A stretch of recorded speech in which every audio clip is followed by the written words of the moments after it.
Welcome to the Vigor Life Podcast, a source of inspiration, lessons, stories, skill sets, mindsets, and strategies to invigorate and expand all areas of your life. Let's go. Hey, what's going on? Coach Luka back here with the Vigor Life Podcast. And today, apart from having a very kind of Gerard Levert-ish voice that's very sexy, if at any point in time it gets too much for you, you need to walk out the room and then just do that. But this is the result of, let's just say, a lot of travel and work and not taking good enough care of myself. But we'll get back to that later. So today's edition, essentially, I want to talk about a couple of things from being out at the 212 event. So the 212 event was out in Boulder, Colorado. It was put on by my good friend Adam Bornstein. And it was like 75 entrepreneurs, top entrepreneurs from the world. Some pretty amazing keynotes, but it was in a mentorship model where we got to sit down with a lot of the mentors in small groups, ask questions, find out about our businesses, things like that. Now, the thing is, I could talk about this for probably a week straight, but there's certain things that I wanted to talk about today that like really stood out for me personally that really helped me, or should I say big aha moments. And I wanted to share them with you because I believe that this is things that people deal with a lot. And always ask questions. Well, I would say I get asked these questions a lot, and it's something that has helped me. Like I said, just have like the big kind of like light bulb moment, or sometimes it's a gentle reminder of things that I already knew. And I got the opportunity not to only hang around with some of my really great friends, Jason Ferrugia, Nate Green, John Berardi. Meet some new Pat Rigsby, Tom Robertson, just a lot of guys that I'm really close to, but also meet some new awesome people, Steve Cam, Casey Sasek, Molly Galbraith. And it was, number one, it was just awesome to be around great people, not just entrepreneurs, but human beings, and like just getting those insights, spending a lot of time together. And that's kind of like one of the things that people ask me, and I say, hey man, like you seem to know a lot of people. You're always networking, connecting. I hate the word networking. For me, it's actually just building relationships. How you do it, and apart from just like literally like a couple books that you can read that are great for this is just How to Win Friends and Influence People by Dale Carnegie. Another one's Keith Ferrazzi, Never Eat Alone. But those are great books, and they talk about great stuff. But reality is, man, like for the last 10 years. I've just went to a lot of events, met a lot of people, and, you start by the word, everybody says this word, and it's just kind of like overused, but like be authentic. And really, I mean, you do like, just be yourself. Cause the thing is, anytime you fake the funk, you try to be somebody else, like down the line, your true self always comes out. So just be yourself, cause you'll attract, people that love you for who you are.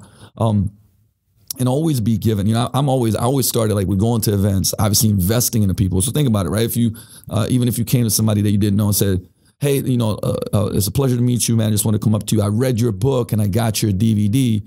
I loved XYZ about it. It opens up a conversation, but it also shows that you invested in that person's knowledge. And that says something. If you come out to an event, you come out to a seminar, it means you're investing in knowledge. But just being super respectful and knowing something about them. So like knowing things about somebody means that you pay attention, you listen, you did the work, you did the research. Like that means a lot. But for me, a lot of times it was honestly my younger years, always, going to the lunches, the dinners, buying people drinks, going to the after party if it was at the club. Yes, that's where a lot of relationships build. But that's a big part of it. That's just a big part of it, is like doing that extra. Or if somebody took the time to talk to me, I'd send them a book and a handwritten thank you note or some type of gift, just to genuinely, hey, thank you for taking the time, appreciate it, like appreciate you. And the thing is, in this world that is so uncommon that it stands out.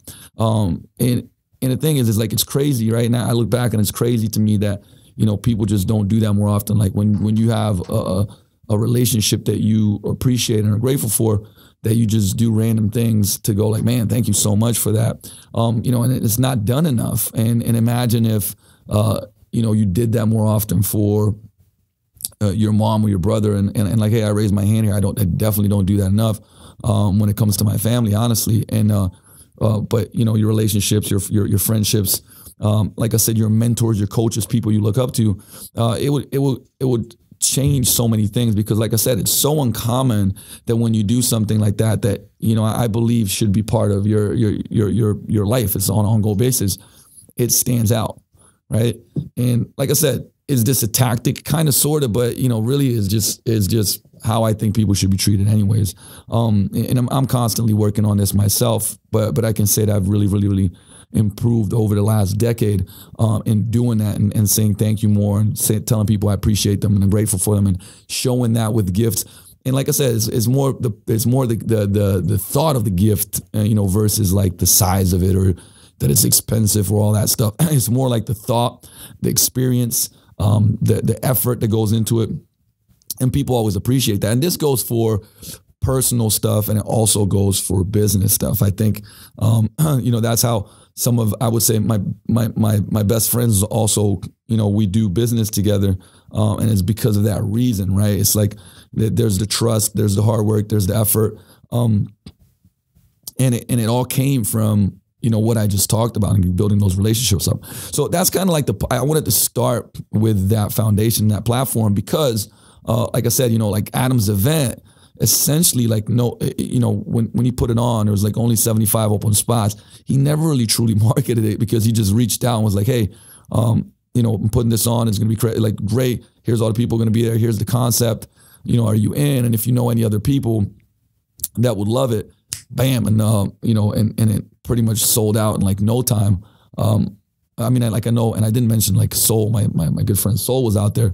And I know he probably sold about 15 to 20 people to come to the event just because of that relationship, and telling somebody else, hey, you got to be at this event, right? So no crazy like sales copy and, long sales copy and videos, whatever. It's just like somebody you trust going like, hey, you got to be there. It's going to be great. It's going to be a lot of good people there, right?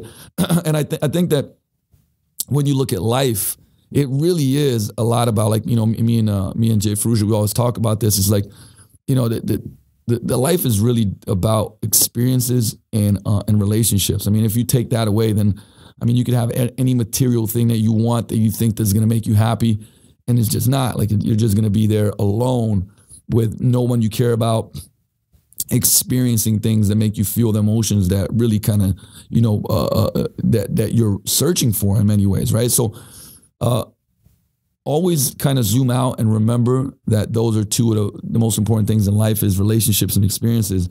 And how can you create better relationships and deeper experiences with the people that you love, and for yourself, and things like that. And your life will just be overall better.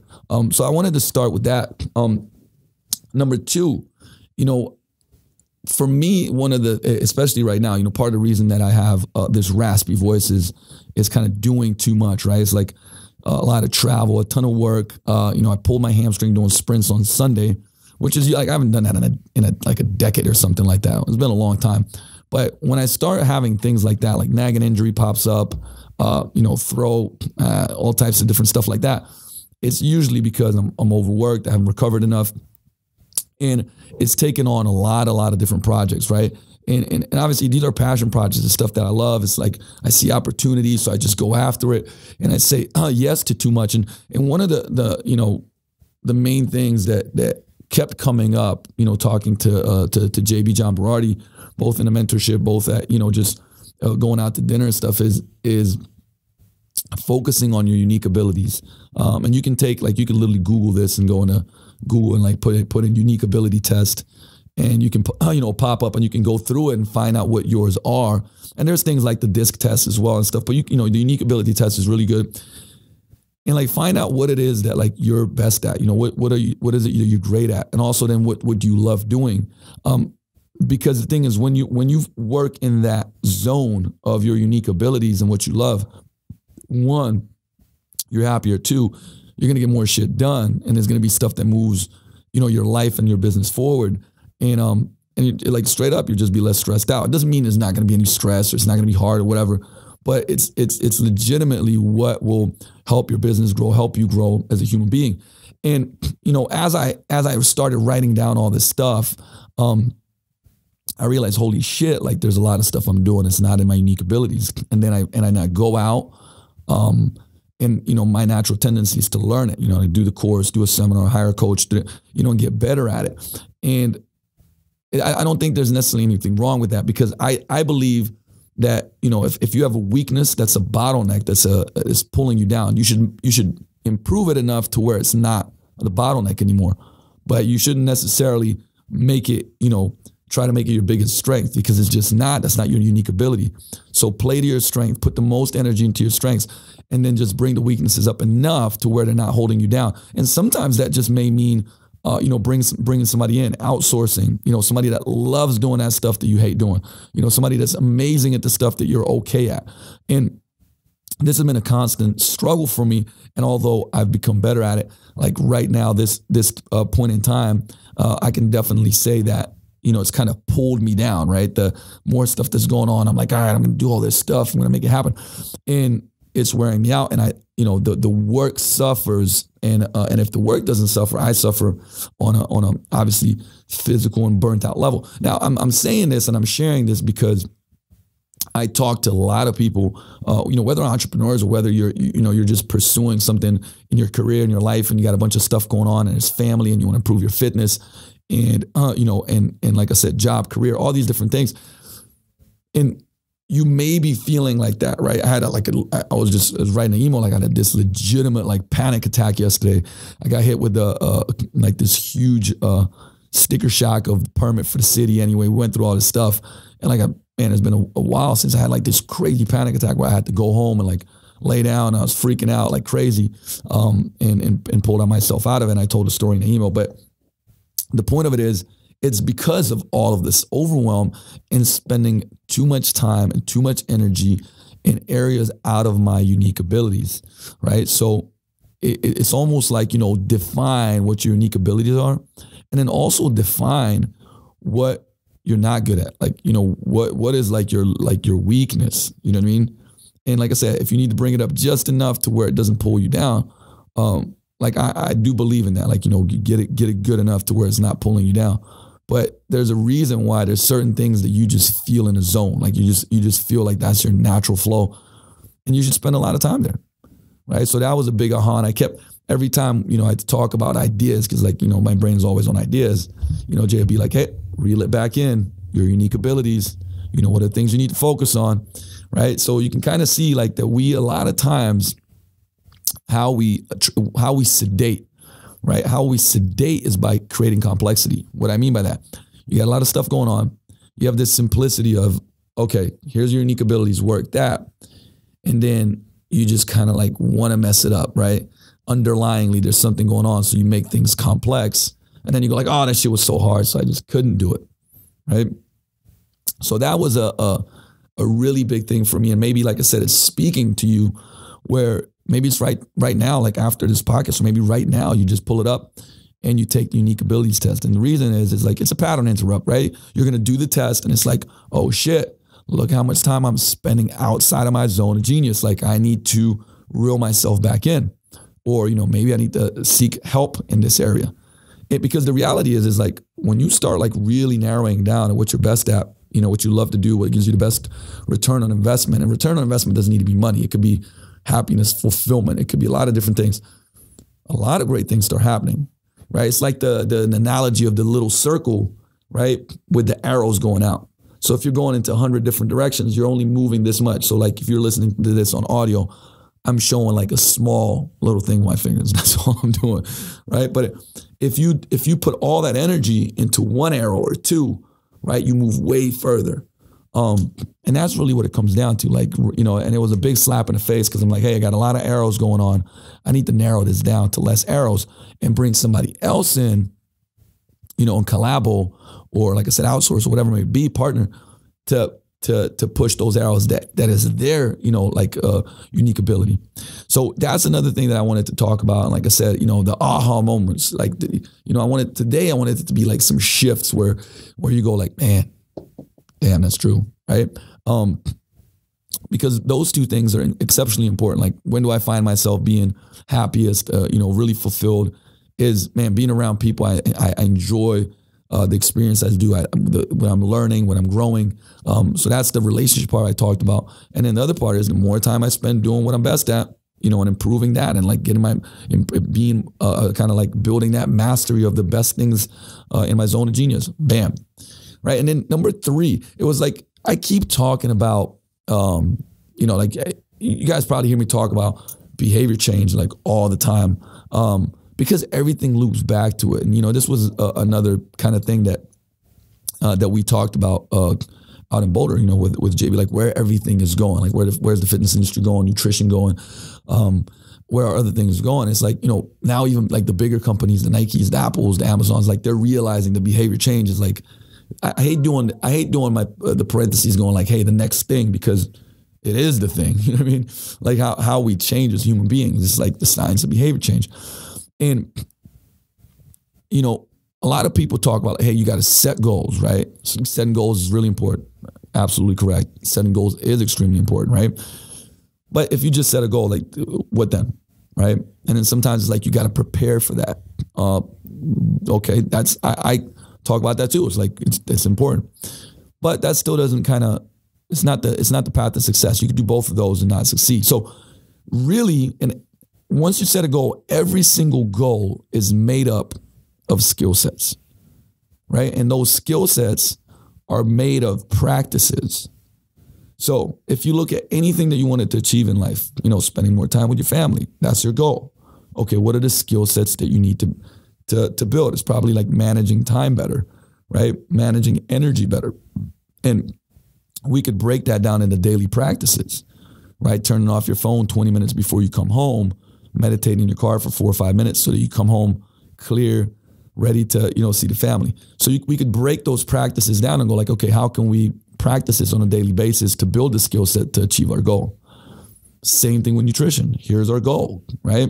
What are the skill sets we need to learn, to learn? Maybe it's hunger awareness, satiety, right? Maybe it's getting in enough protein. So, in every day. So that's a skill set. Okay, getting in enough vegetables every day. Okay, that's a skill set. So what's my daily practice going to be? Make a green smoothie in the morning, right? Add a scoop of protein to breakfast, do a smoothie in the evening, whatever it may be. I'm just throwing stuff out there to show you that every single thing, I don't care what area of your life you want to improve something. If you use that little chart, if I could just draw bubbles coming out of my head right now, right? It's like, goal is broken down into skill sets you need to achieve that goal. It's broken down into practices that will achieve those skill sets. And I think one of the mistakes that we talked about before is that you got to make it a very simple practice. Right? It has to be simple enough to where it's not overwhelming. And like once you break all of that down, I mean, like you could go into the, imagine that right now you got a problem. So we're sitting there and you're like, hey, I'm asking you, what are the biggest issues right now in your life? What are some of the biggest things that you're trying to solve, your biggest struggles, and what are you trying to achieve? And you write those down. Then you write down the goal, right? You write, man, I'm really trying to achieve this. And I'd ask you, okay, so what are the skill sets that you need to build to achieve that, right? Just think about it. Just think about it and start writing them down, right? What are some of the skill sets you need to achieve to get to the goal that you in your life that you want in that area of life? And then break that down into just a couple of daily practices that you feel that are going to make those skill sets. Now, if those daily practices look big, how can you break them down even more? Right? So for instance, it may be, you might be like, well, I got to sleep more. I got to go to sleep earlier. Okay. That's a big challenge. So maybe at first what you can say is like, I'm not going to watch at a blue screen, TV, phone, an hour before I go to sleep. See, that's a smaller step, right? That's a smaller step. Now, it may lead you to go to sleep earlier and sleep better, for sure, but it's a smaller step of that practice. So if I'm giving you essentially the formula to where you can sit down and like legitimately look at those 3 and break down anything that you want into daily practices and then continue to follow them until it becomes a habit. Now, let me kick this back because there's this whole thing about, habits taking 21 days and, shit like that. I can't remember which book I read it through, but it's actually most habits take 66 days to like 250 something days or whatever, maybe depending on the complexity of it. So, just drinking a glass of water every morning, you could probably do that in 21 days, where it becomes like, boom, a habit. But the sleep one, hey, go to sleep an hour earlier I don't know if you can like achieve that in like 21 days. I mean, I'm not saying that you can't. What I'm saying is that certain things are harder, right? So this whole arbitrary, like, 21 days, 30 days, whatever it may be sooner, it may be later. The whole point is that you make it simple enough to where you can continuously do it, to where you don't get overwhelmed and then, fall off the wagon and have to start all over again, right? So when you look at anything like that, you can like simplify it down enough to where the stress goes, right? Because where the stress starts coming up, and like, for instance, yesterday, why did I have a panic attack yesterday? There was so much stuff going on, right? The injury, getting sick, there's a bunch of personal things. And I got like my tattoo lasered off, which is pretty much, like burning off your skin. So it's pretty stressful on the nervous system. Then somebody tells you you're gonna have to pay 35 grand for a permit that you weren't expecting, and on and on and on. And it's just like, right, it's overwhelmed. Like you can't, you look at like how hard everything is and you kind of go into a spiral. And, I had to shift my focus to get out of that, right? I had to shift my focus onto something else, on like what I can do right now, how I can help somebody else to kick me out of that. But it's the same thing with, with this formula from goals, skill sets to daily practices. Like make it simple enough, make it easy enough, right? Make it easy enough to where you're like, okay, cool, I can do that, right? And then over the course of, 3, 6, 12 months, then you start seeing some serious changes. But to bring it back to this, right? If what we said, which is that it takes about 66 to 250 days, but let's say it's 66. Let's say it takes about 60 plus days, to change your habit. That means that like in a year, you can change about 5 habits. And most people will be like, man, that's it. Listen, if you change 5 habits that are catalysts, it'll change your life. Like it'll change, like you go to sleep earlier, and get like, instead of 5 hours of sleep, you get 7.5, right? And you start eating enough protein in a day, which makes you more full, which makes you cut down on some shitty stuff that you're putting in, whether that's like, processed carbs. And I'm not saying processed carbs are shitty. I'm just saying that maybe in your scenario, you want to cut down on calories, you want to cut down on carbs, whatever it may be, right? So, that's another habit. And then all of a sudden you read for 30 minutes a day, right? That's the third habit. And the reading builds your mastery and skill sets, and it builds your positivity, because you're reading like positive stuff, autobiographies, like, what people have achieved, whatever it may be, right? And that's the third one. And then there's another 2 or 3 habits that like completely start a snowball effect in all the areas of life. Like in a year, changing 5, 6 habits can change your life, like straight up, right? So I'm like just talking reality, because I think there's so much stuff out there about, what you think should be and then what the reality is. And that, that's powerful. Those points were like big aha moments for me. And there were quite a lot more, obviously. Like I got like 11 pages of notes, some of it is like very tactical, strategic, and entrepreneurish, but it's like, I wanted to do like the big picture stuff that like really moved me. And one of the last quotes is, and I can't remember. I remember Soul had it in his notebook. He had it written down, and he got it from somewhere. And maybe he said it, and I'm not giving him credit, but Soul's a smart dude. But it was the last thing was is what wisdom is taking your own advice. And I felt that was so powerful, because guess what, right? If I'm sitting across from a human being that has the same struggles and problems as me, and like I'm coaching them, man, like, you know what? You gotta take more time for yourself, Luka, right? You gotta, and no matter what, like you need to create that space, because you'll think better, you'll work better, you'll be more stress free. Like you gotta stop saying no to more stuff, whatever. Like that would be me giving myself advice, but I don't do that shit, right? At least I don't do enough of it. So wisdom is taking your own advice. Wisdom sometimes is like writing down, right? If you read the works of, I would say philosophers and Stoics of, Epictetus and Socrates and Marcus Aurelius and Seneca, right? It's like all those guys would like, that's what they'd write. They'd almost write to themselves, right? And it became wisdom. They did stuff, they messed up, they learned from it. They talked to themselves, and that was the wisdom that like been passed down now for hundreds, if not thousands of years. And, this is one of the things why journaling is so powerful. And, there was a lot of awesome sponsors at the event, but one was the 5-minute journal. So I like man, I can't remember the name of the other journal that I got. It's really awesome. Best Self. So there's a Best Self journal, the 5-minute journal, both great, but because essentially what you're doing, you know, as I said, that quote, wisdom is taking your own advice. When you journal, like, you're basically writing a lot of wisdom to yourself.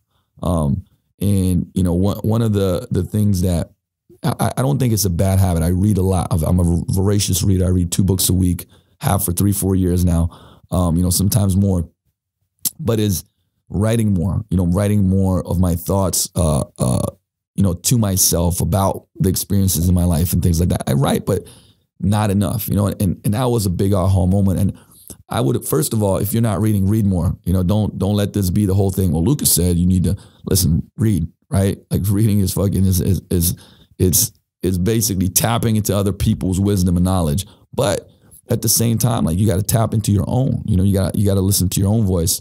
And I can say, you know, a couple of people that constantly are pushing me to do that more. You know, my best friend Steve Krebs and the leader of Wake Up Warrior, Garrett J. White, is always on me. AJ Roberts is always on me about this. You know, and the book is coming.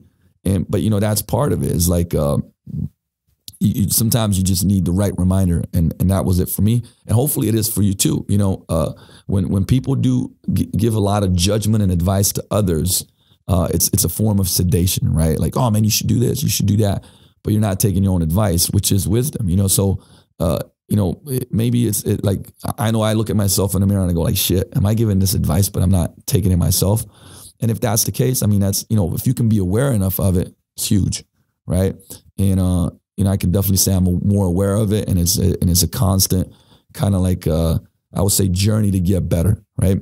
But those were some of my big takeaways. I mean, like I said, I may do another episode because it was definitely a powerful experience, and I can definitely say that, like, most, like, where I got the most from was spending time with people.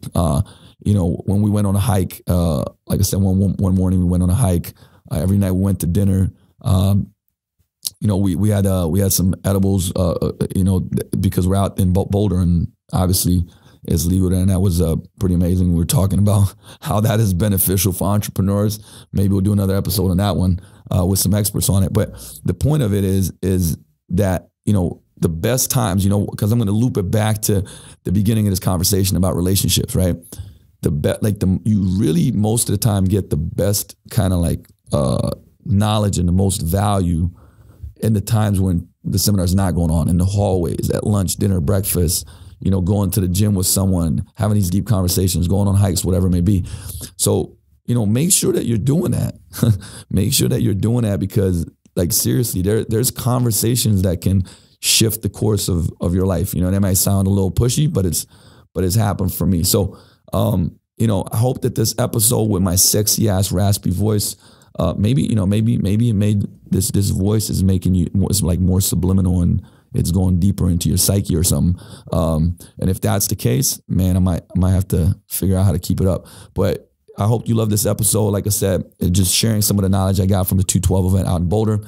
Big ups to Adam Bornstein, to Jordan Bornstein, and the whole Pen Name Consulting team. Like I said, I don't know everybody personally, but they did an incredible job of putting that on. You know, look out for him. Like, those guys are doing some amazing things. I call Adam the ghost in the machine, because most people don't know all the stuff that he does. And they do some pretty incredible stuff. So anyways, love you. Make sure, like I said, that you leave a review. You know, every week I'll be looking up the top reviews and sending out some gifts. So leave a review on iTunes.